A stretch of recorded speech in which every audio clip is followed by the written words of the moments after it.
পাচ্ছিস ওকে বাবা? শুধু ফ্রাইড রাইস।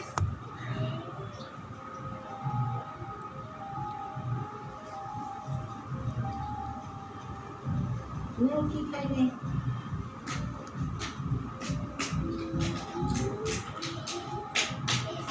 আমাদের জামাইয়ের থালা সাজানো হয়েছে। জামা পরে নাও, জামাই মানুষ। দেখো জামাইয়ের থালি কি সুন্দর করে সাজিয়েছি। জামাই হাফ প্যান্ট পরে বসবে। এখানে গরম গরম পকোড়া ভাজা হচ্ছে।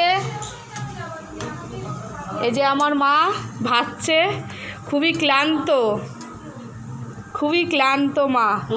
সকাল থেকে কেমন লাগবে আপনারা জানাবে, কমেন্ট করে জানাবেন। হ্যাঁ জানাবে।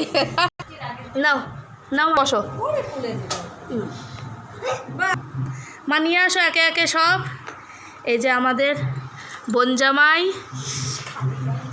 এই যে আমার ছোট্ট সোনামা, এই যে আমার বোন, এই যে আমাদের পুরো থালি কমপ্লিট জামাই ষষ্ঠীর। শুরু করো। আমাদের যদি নাইটি করা করে সকাল থেকে বানানো, হ্যাঁ অনেক পরিশ্রম হয়েছে, দিলাম যতই হোক আজকে জামাই ষষ্ঠীর দিন। সত্যি কথা। এরকম লাগবে আপনারা খেয়ে দিয়ে কমেন্ট করে জানিয়ে।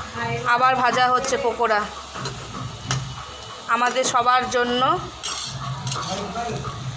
জামাই ষষ্ঠী করতে